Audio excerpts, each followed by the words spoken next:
नमस्कार, प्रणाम, हर हर महादेव। हम राइटर गिरजा मोहित। रउआ सब कैसन बानी जा?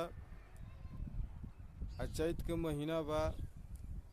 अब चैत में नवरात्रि होखेला, नवरात्रि शुरू होखे वाला बा। तो यही में एक माई के प्यार भरा सॉन्ग सुनावा तानी। देखी गीत के भाव बा।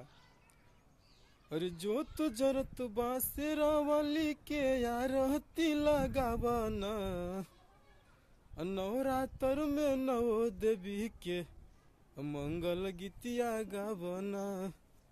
नवरात्र में नवो देवी के मंगल गीतिया गावना। कि माई सब देवतों में बाड़ी हो हमार दुलारी। अब देखला मन के बड़ी भावताटे लाल चुंदरी। 500 पाड़ी ध्वजा नारियल माई के चढ़ावना। और नवरात्र में नवो देवी के मंगल गीतिया गावना।